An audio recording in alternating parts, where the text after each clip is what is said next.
Hey guys, thanks for tuning in for another episode of the Detour Live. It's another big episode because, geez, BikeExchange-Jayco, they are red hot at Catalunya. I'm joined, as always, by John Iffy Trevorrow and the voice of cycling, Phil Liggett.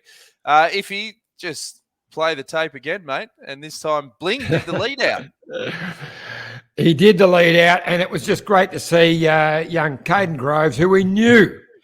From the first day I saw him starring in the BEX crits. Not even a minute in. Not even a minute in. I knew he was going to be a superstar. And we've been watching him. He's been sprinting so well. But this is his first World Tour win. And as you say, led out by Bling. And we're very lucky enough to have Kaden with us. So let's throw to the man of the moment. There he is, Kaden. Thanks for joining the Detour, and congratulations, mate. It was a fantastic victory, and we said to Bling after his victory, mate, be careful because when it rains, it pours, and it feels like the wins are coming aplenty in the team at the moment, and must be a great vibe. Hey, I think there's a question for you there, mate. Sorry, I can't hear. I can't hear you guys properly. Can you hear me, mate? Please answer no. Your audio seems to be in slow-mo. All right. What we do is if you click the link again, then it'll reset. We have this problem constantly on the Detour, and we try and solve it by talking when there's clearly audio issues. So I'm not sure how that's going to fix it. Send him a message. All right, we'll send him a message, Iffy. We'll get Kaden back on, and he'll click the link again. In fact, I can private message him. Just keep talking, Phil. You're the voice of cycling. Yes. Okay. Well, let's talk about the rise of the Australians who normally use the Tour Down Under to find these legs. Took a little bit longer, but boy, they hit the style this last week or so. It became the Tour of Australia, not the Tour of Catalunya, I think. 3 days, 3 wins, John. Different riders as well. Exactly, in different teams too. So last night, of course, we had Ben O'Connor. There he is, who rode away. And there was a strong group chasing him, but they couldn't close it. They looked like we were about 2K out. They were going to get him, but no, he dug in. It sort of had a bit of a false flat. They caught a bit there, but as soon as it went up again near the end, he just went away. Fantastic, and he's taken over the lead. So it's great to see him coming into brilliant form. And of course, we'll get Kaden back in a minute to talk about his. You're back. Here we go. Can you hear us? I got yours. Yeah. Sensational. Good morning, Kaden. Nice to see you, mate. Morning. Well, have you woken up and reflected on your first ever World Tour victory? You were knocking on the door ever since you started the season, but it came. It must feel good. Yeah. It was great. It was really good.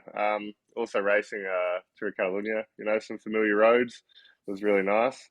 And I can't thank the team enough for believing in me and giving me the opportunity to, continue developing and also just giving me the opportunities to continue sprinting at each race we go to. And I also knew it was going to come. Like we were getting so close this season, and it's a great feeling to finally get one. Now, a couple of really interesting things with that stage, but let's just talk about the finish, which we're just looking at now. I mean, you had Michael Matthews, who only had to run a place to keep that leader's jersey, but he didn't care about that. He gave you a fantastic lead out. And I love the way he looked around as he came around the corner, and you just gave him the nod to keep going. So he went. And I love the way also that he just pulled out at the right time. If he had gone any further, it would have taken Phil Bauhaus just a bit too close to the line, but he pulled off right at the right time, which gave you time to get by because there wasn't much in it. No, exactly. I timed it, well, I wouldn't say perfectly. I was probably a little later than I wanted to be. But I knew the finish, and with all the information we have these days, I analysed the finish, and we had talked about it, so he did the perfect job.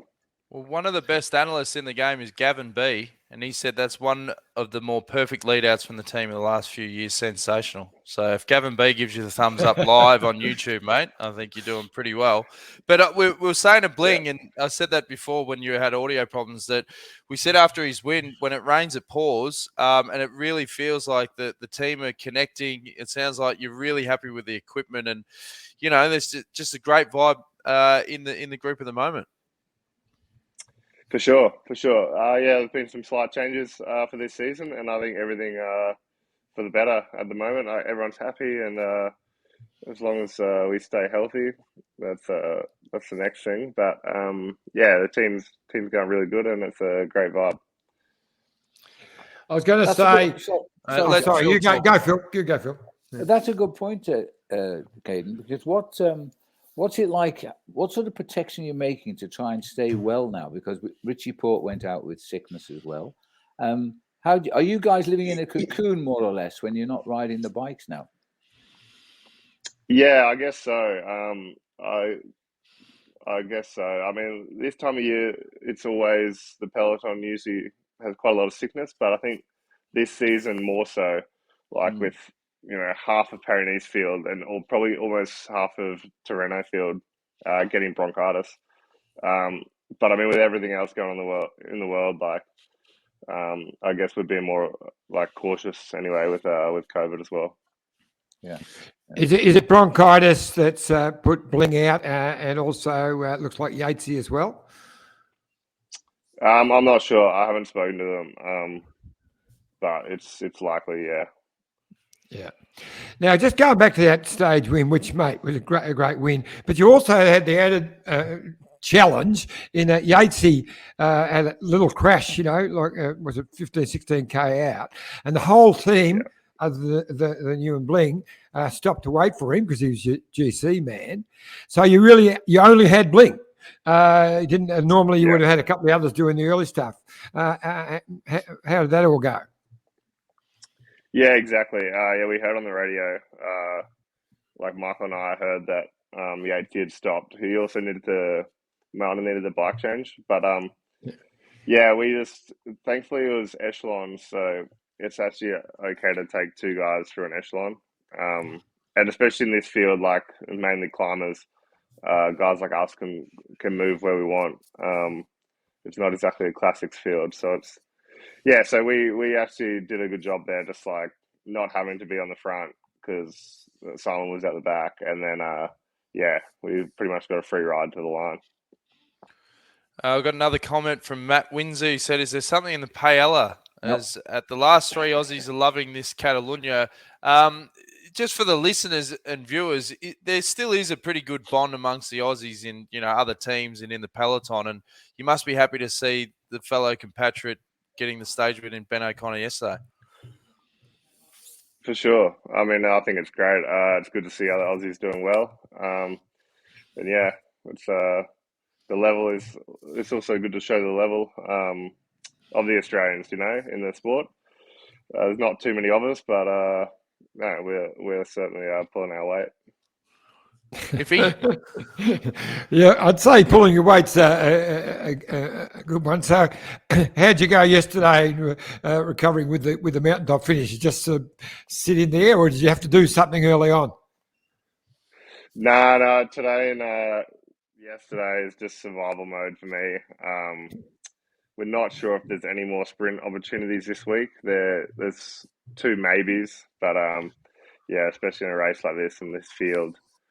Just trying to get through. And tomorrow is one of those chances. So all eyes for me tomorrow, and that's the next one.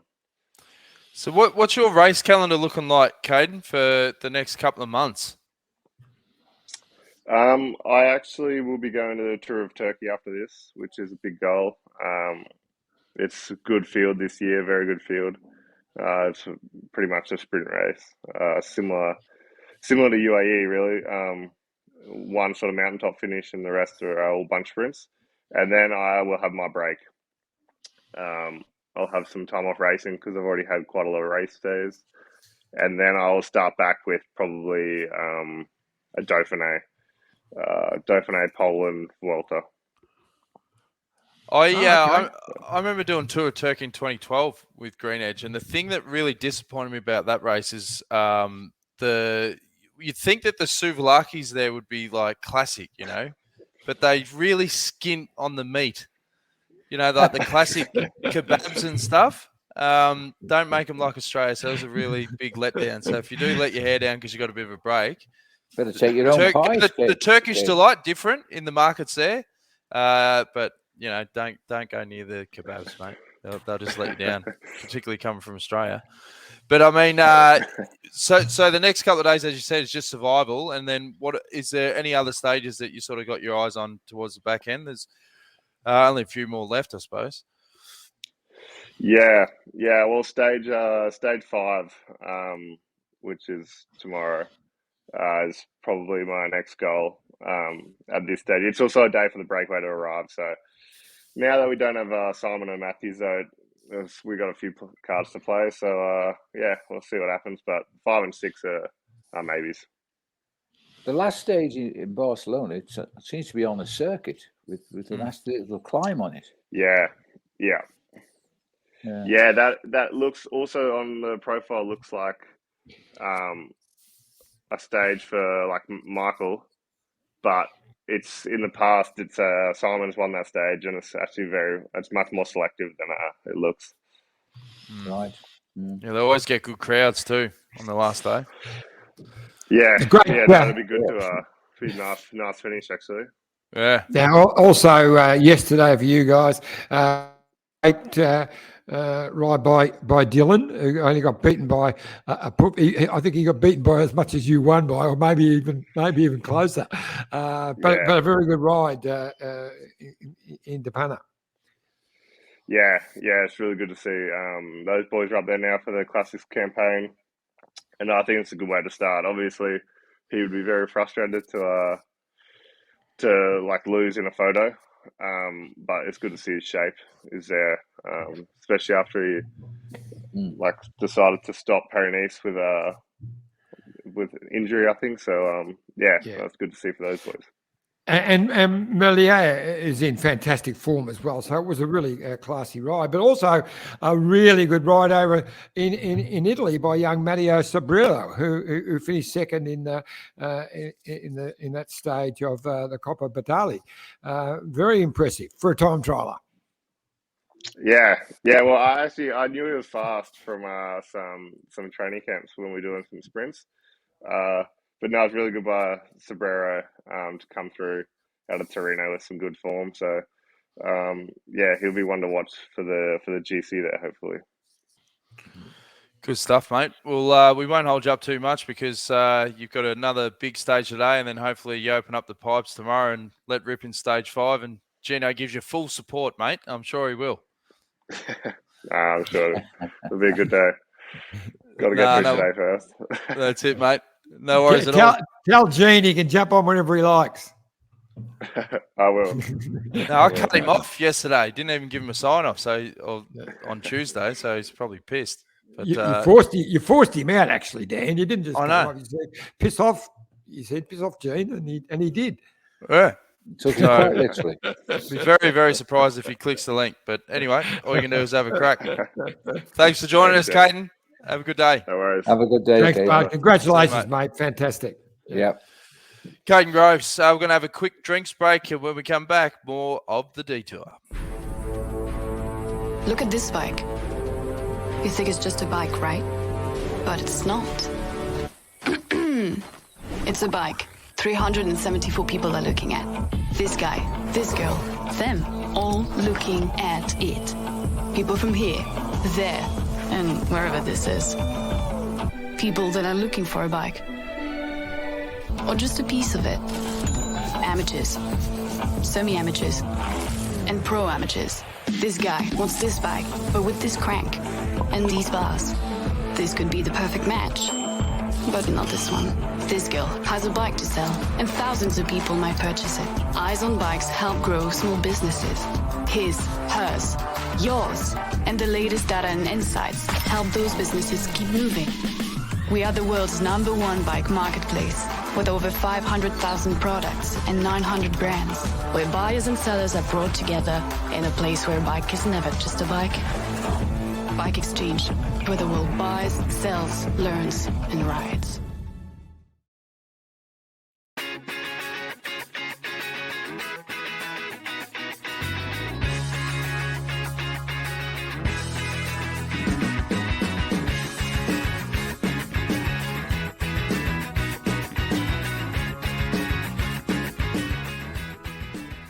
Are you dreaming of the ultimate cycling holiday?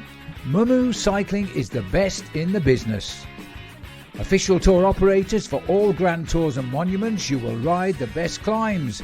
Enjoy VIP access and race viewing, all hosted by some of the world's best pros, including 17-time Tour de France rider and Paris-Roubaix champion Stuart O'Grady. Start planning your ultimate holiday at www.mumucycling.com.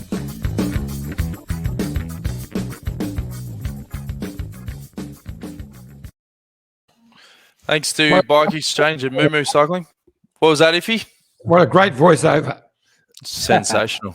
How they going, Mumu Cycling, Iffy? You're red hot on the ticket updates. Yes, they've they were full for the last part of the Giro, but they've opened it up for a couple more spots. So there are a couple of spots for that last week, 10 days, I think it goes for. And just jump onto mumucycling.com, MUMUCYCLING.com. And they've also opened, the Tour de France was almost sold out, but they've opened up some extra tickets into the Pyrenees. So that should be absolutely sensational. So looking forward to it. Great, as everyone says, the best in the business. And if you got a text message, some sad news with the passing of very passionate cyclist David Tapscott. Oh. Yes, so David was only 60 years of age, so it was pretty sad, really, and he was a big fan of you, Phil, and this was his prized possession. He got a photo taken with you at the Tour Down Under, just a really nice guy. And last Saturday, the Stall Riders rode at the Horse Gap, did a big ride in his honour. But so I've got a little thing here. So David, a passionate bike rider, meeting Phil at Tour Down Under was, he said, one of the best things that happened ever. An awesome community chap. Fantastic husband, father, organiser of many stall and Portland bike groups to ride the Murray to Moyne, Ride for Cancer. He did that for the Swan Hill and Port Fairy hospitals. Sadly passed away just last week from prostate cancer. So all really the best to his sad. family. Very sad. Absolutely, yes. Absolutely. Yeah. And tomorrow, we're going to stay on a little bit on the sad side. I'm going to the funeral of Colin Lewis tomorrow. He also died of cancer, but he was 80. Colin, in my opinion, along with Les West, probably the best two British cyclists who never made the absolute top of the sport. Les, on a diet of racing at home in Britain, finished fourth in the World Road Race Championships when they were in Leicestershire in 1970. I was there. Yep. Jean-Pierre Monsoret was the winner and died a year later when he was knocked off his bike in a race by a car. Colin was, in fact, the year that Tom Simpson died in 1967 on the Tour de France, was the man that shared the room with Tom until he passed away on July the 13th on stage 13. How can you forget that date? And so sadly, Colin, I expect a huge turnout of the old pros down in Devon. It's a long way, I must confess. I'm getting up at 4 o'clock in the morning because I can't go any earlier. And the funeral's at 11 o'clock down in little quaint place called Bovey Tracy, because he was a Devon man. He was born in Wales. He went over to Devon at a very young age. He was the scourge of cycling, but he also helped a lot of people. Jeremy Hunt, for example, was brought on and discovered by Colin Lewis, and Jeremy came to love Australia, as you know. It'll be a sad but a happy day. He had a fantastic career, but he could have been so much better. Gene Bates joins us live. Ah. Hey, mate, Apologies, I cut you off on the last episode. I just said thanks for your time and dropped you like a hot pie. I'm surprised you come back. Well, so am I. But I had something really insightful to say there, and then I was just cut off. So anyway, sorry, I forgot mate. what it was. How you going, Phil? Good to see you, mate. Anyway, how are you, Gene? Phil here. Nice to see you. It's been a while Yeah. since the tour down under, mate. Probably the last time I saw you. Yeah, I think it was. Yeah, it's been a little while, isn't it? You looking well? Yeah, and so are you. You're looking very fit, actually. You're finding time to ride your bike. No. A few runs here and there between races. That's about it these days. That must be it. The long drawn fluff. Gene, thanks so much for coming on. I know that you were a little bit upset about last Tuesday when you got the arse by Dan, and he wasn't. He did actually text me say, look, he couldn't come on. He was just feeling so hurt. But I twisted him and said, mate, we really need you. So he said, Fair enough. okay. It was rude. I look back and I just can't understand it. It's just not like me. Plus, I threw the Jerry card. I told him that Jerry was going to be on, but Jerry And he's not here. He's not here. He was supposed to be, but he's not here. He wanted to come on and congratulate Kaden. But anyway. Well, now that Jerry's not here, I can just drop you again. Thanks for your time, Jerry. Yeah, thanks, fellas. Good to see you. You got any questions, John? Well, I have, mate. Firstly, congratulations. I mean, they always say it's just the bike riders, but there were some big decisions to be made. So you were there for GC with Simon Yates, of course, and who unfortunately has been pretty crook. But that you had to make a quick decision out the road there when Simon had that little bingle with about 16, 17K to go on stage 2. And so you had to make that quick decision. So you pulled everyone back, but you left Bling and Kaden in the front group. You had to make that decision pretty quickly. Tell us about it. Yeah, well, look, fortunately, we have a very experienced group of guys here. And we knew that we were going after the stage result with Kaden. It was a great opportunity for him. And it was a bit of a double-edged sword, as you know, sometimes trying to go for GC and also hunt for those stages. So in the end, it wasn't a terribly difficult decision. We just tried to support Simon and get him to lose as little time as possible in that finish, but also support Kaden in the finish. And we'd lined up Michael as his last lead-out guy anyway. So with the other teams like Movistar and Jumbo, they're really pushing the pace to try and make sure Simon didn't come back. We didn't need those bigger guys there to do that role as it was. So it actually worked out quite well for us, as you know. Now, that's a question I'll throw at you. In the old days, I know it was only 16K to go and whatever, but GC riders, if there's a split and you got a bloke out the back, they go for it. But when you have a puncture, it would never used to be the role of the GC riders to put their guys on the front to stop someone from getting back on. That seems to have changed. Yeah, there's just so much pressure now. There's so much riding on these results that teams don't have hesitation at all in making life difficult for each other. At the time, there was a lot of crosswind, so their reasoning would have been that they're just looking after their interests in the crosswinds. It just happened to be that Simon was out the back. Yeah, right. Gene, just the racing this year has been one of the best starts to any racing season for years and years because of the way the races are being run. They're exciting to watch. They're not just the breakaway goes from the gun, gets caught 20K out, sprint all over. This is everybody's attacking now. There's an urgency in the peloton. There's no control by any one particular team. Is this the arrival of the youngsters, or is there mass meetings every night for technical talks because of the pressure that you've got to win? But there's no doubt that the racing now is really worth watching from the gun.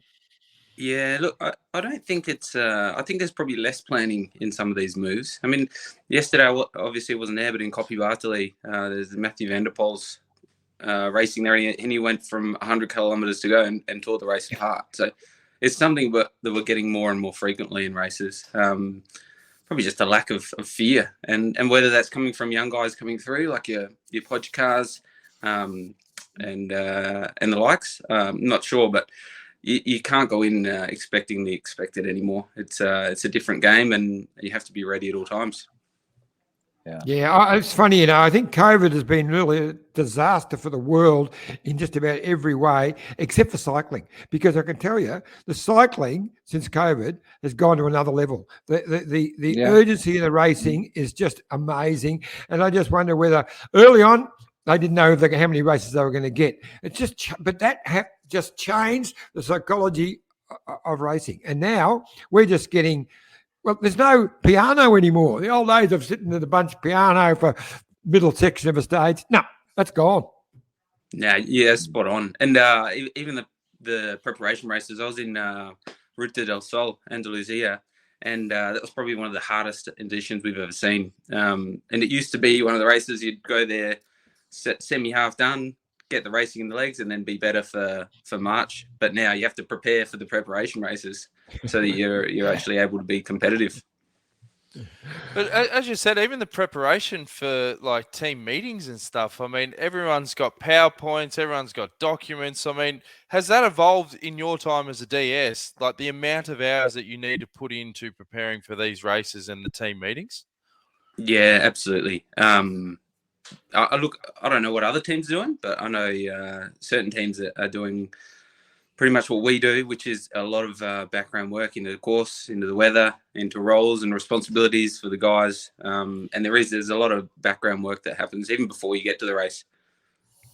Do you still have a guy like Julian Dean back in the day that used to be the master at pulling the bits of grass out, throwing it in the air, and then just seeing, if it was 5 or 10K, where the wind was coming from at what point in the course? I don't think anyone's able to do that as well as Jules. As he was. I took the words out. I was just going to say, has the technology improved? You took the words out of my mouth there. He would even pick the right grain of grass. Like he said, no, don't pick that grass. That won't give you a fair reading. So I think, in all seriousness, I think it's a really good example that at the time he was using blades of grass to work out what was going on with the weather, and Sky would show up with these big contraptions with bells and whistles and steam coming out of it to tell him the same thing. So sometimes you can overthink the small stuff. Well, we used to love when Sky'd roll up because we'd swap lunches with them. And they always had better, prepared rolls and fresher meat, and we'd swap them out sort of bread and crab meat. Why would I can understand why you were swapping? Why would they be swapping with you? Well, they only swapped us once because we stitched them up. I think 4 blokes booked up Crook because of that crab meat. But I reckon they would have changed their protocol after that. They did. No more swapping lunches. They did. Look, I was lucky enough to have dinner with Jerry and Val Ryan last Sunday night, and Val was talking about her wonderful times on the tour, and she talked about some wonderful stories, traveling with me in the car and having lunch here and that there. But then she said. And then she said, but she just loved the times with Dan and the Kiwi, and just said couldn't stop laughing. It was just amazing. And that ham and cheese roll we got that day, it was the best we've ever had. We just found this little bakery and we still rave about it. The secret was no crab meat. Now I think you've got to go, don't you, Phil? You've got to head and get your car serviced. Yeah, more than service, you've got to get it fixed. Yeah, well, you got to get the wires right, mate. When it comes to the batteries, mate, just take it to Porsche. And I'm looking forward to eventually getting to see you manage a team again soon, I hope. Anyway, classics are coming. Ambitions will be great, and I will be on Paris-Roubaix. Yeah, well, not exactly on it. I'll be in the studio in London, but at least I'll be. Well, that's it. Well, thanks, Phil. We're going to keep you on for a few more minutes if we could, Gene. I don't want to give you the arse at all, ever. All right. Phil needs to go. So can I give Phil the boot? Yes. Give Phil the boot. Yeah. Be rude to me. Be rude to me. Ciao. Bye. Good to see you, Phil. Take care. He's gone. See you, Phil. Cut him off at the knees again. Cut him off. It's the Dan Jones slice on the podcast. You get one chance, you're out. Now, what else do you want to talk to Gene about? Well, I was going to talk about what's coming up, but with full respect. So you've had 2 wins in the first 2 days, and then a great win by young Ben O'Connor yesterday in Catalunya. But also yesterday, Dylan Groenewegen only beaten by 15th by Tim Merlier, who's in great form. So it was a very good sprint, and they both dragged it to the line. There was nothing in it, but also and a great ride by young Matteo Sobrero, who's he's Italian time trial champion, but he sprints pretty well as well. Yeah, look, I tell you what, it's been a big 4 days for the team. As you said, 2 wins straight up here, and then 2 second places with nothing in it yesterday. It's been a great week for us, and a lot of preparations going into this period of time, as you can imagine. Mateo's, we didn't hire him as a sprinter, but he's towed up some pretty quick guys in that group down there, which is a great sign for his preparation towards the Giro. And someone was saying to me that I think it was actually Kaden just before said he reckons he's a good chance for the overall of the Coppa Bartali. Yeah, well, I mean that's what he's there for. He can time trial. He's the Italian time trial champion, but he can also climb. So he provides great support, particularly around the Grand Tours, but also in a race like Coppa Bartali, it's perfect for him to go for an overall result himself. Now, we've got an absolutely great week or 2 weeks of cycling coming up. We've got the E3, which is on tomorrow. We'll have again on Sunday for the men and the women towards Vlaanderen on the 30th for the men and women, which is next Wednesday. Then the Ronde van Vlaanderen the following weekend on the Sunday for the men and the women. Skelder Prize, Amstel Gold, the Brunswick Pile, Paris-Roubaix, men and women. See, they've got it's stacked, and they're Paris-Roubaix. They got the women on first, and I got to say, I reckon there was more publicity before the women's Paris-Roubaix last year. Of course, it was their first than even for the men's. What did you think of that? I think it was a long time coming. I mean, they've been talking about a women's Paris-Roubaix for years. It was great to finally see they've got one, and I think they did a fantastic job, the women in the race, and I think we'll see a lot more action this year. But just going back to your point about how much racing's on, it's madness. There's one of the busiest periods of the year. Outside of the classics, which is huge in itself, we've got Tour of Basque Country, Tour of Turkey, Tour of Asturias, which are all preparation races towards the Giro as well. And then at the start of the month of May, we have the Giro. Now, we were talking to Whitey the other day. Are you spewing that the team didn't get on the Netflix series for the Tour de France this year, mate? You could have been a global superstar, Gino. Me personally, no, not so much. I'm not, as you know, I'm not that way inclined. Whitey, on the other hand, I think he was pretty devastated. Oh, mate, you're a media pig. Don't talk it down. You love this stuff. Yeah, being mic'd for 24 hours a day. That's what I get up in the morning for. Yeah, that's it. Getting cut off on podcasts, mate. Doesn't get any better than that. You got anything else? Look, I think it would have been a really good, positive thing for a lot of teams. I don't know. I haven't been following. I don't know. Is it going ahead still, or do they get enough interest? Yeah. I think they got 8 teams locked and loaded. So UAE knocked it back, and who was 2 of the big? I think was it Jumbo knocked it back as well. 2 of the big teams knocked it back. In. Because I was talking to George Bennett the other day and said you should, on the bike, lie and get in other Jumbo riders' head. He rides for UAE now, mate. Yeah, no, but I said, because they're the opposition, he can play mind games and say to one of the riders, hey, I was listening to the Netflix producer and he was saying that he overheard a conversation. One of the teammates was paying you out. Don't know, I just heard it. Just heard it on the grapevine. Yeah, just cause some fights. That's what I'd do. I think it's fantastic. I think it's great. I hope the teams get the kickbacks as well from that, not just the I think race organisers. You look at what it did for Formula One, particularly with the viewing numbers and just the popularity of the sport. I mean, if the flow-on effect is just for cycling as a whole, it's win-win because people fall in love with the characters. So if they want to watch more cycling throughout the year, hopefully that, flows into more value for the sponsors. And as long as Jerry's happy, mate, you laugh. I tell you what, there's some interesting characters in cycling, as you well know. Yeah. I think it'll really make the F1 series look like a bloody trip to the library. Yeah. I think it was an absolutely ridiculous mistake of them not to bring BikeExchange-Jayco in, because you've got a men's and women's team full of characters, and they have stuffed up big time. But anyway, that's their loss, as they say. Their loss. Yeah.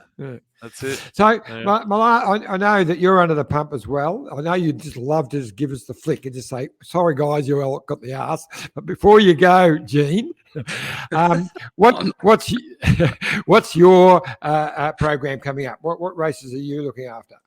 So I've just come off a big block now. As I said, I was in Spain earlier, late Feb, and in Australia with you, Johnny, at those races. And then I was at Strada Bianca, Milano Torino, Milan San Remo, Tirreno Adriatico, and then finishing off here with Catalunya. So I'll take a little spell for a couple of weeks and then head to Tour of Turkey, which will based around a team with Kaden Groves and his sprint group. Yep. And then directly onto the Giro from there after some recon with Simon. Good stuff, mate. Yeah. I'll see you in Budapest, mate. It's only a month look away. Forward to it. 5 weeks. Look forward to it. All right. Thanks for that, guys. Good on you, Gino. This is a Thanks, much better sign off this time. I haven't cut you off. It's been a blood. Oh, he's cut me off. He's cut me off. Very well done. Yeah. Chris Blockley says, so glad to see more women's riding on TV. Here. I think they're going to get more and more classic coverage throughout the year, which is good to see. Anything you want to add before we wrap things up? Well, just that. That's what I was touching on before. So we've got, these are the races coming up that have got a men's and women's in these Belgian classics. So you've got Ghent Wevelgem, Dwars Don Vlaanderen, Ronde van Flanders, Amstel Gold, Paris-Roubaix, Flèche Wallonne, and Liège-Bastogne-Liège. Every one of those races has got a men's and women's race. That is just amazing. Now with the Women's Tour de France, Women's Giro, which we've had for a few years, but that seems to be stepping back up again. It's going to be an amazing year for the ladies. And, it's becoming so much more professional. They're putting on great races as well. But that's been something that's been moving. But the professionalism of women's cycling is taking a big step. And, as I said, if I had the money to put into a pro team, first thing I'd do is sponsor a women's team. I reckon that's fantastic value for money. 100%. As we always say, youtube.com/the Detour podcast. Make sure you tick the subscribe button and tell your mates so that you know whenever we go live with a show. And no doubt, because we've got so much racing, as you said, we've got E3, we've got Ghent Wevelgem. We'll probably check in again on Tuesday, and give an update from all the action on the weekend. Yeah, I think so. I mean, it's going to be I'm really looking forward to the weekend. I was sitting in a little coffee shop the other day, and a guy came up and he said, I was just looking at you on the Detour podcast. And he said, I love it. And he said, why does Dan give you such a hard time? I said, because he's an arsehole. But that's it. Well, just tell the truth, mate. That's it. No, off the show we do get along, so that's why we've got chemistry. We've got Brandon. We can give each other shit. Don't make things up. Righto. Let's take this offline in corporate terms, and we'll have a chat. Anyway, thanks for tuning in, guys. Thanks for the support, and we'll see you again on Tuesday at 6:30 p.m. Australian Eastern Standard Time. Till then, take it easy. This is the winning ride of the Tour de France.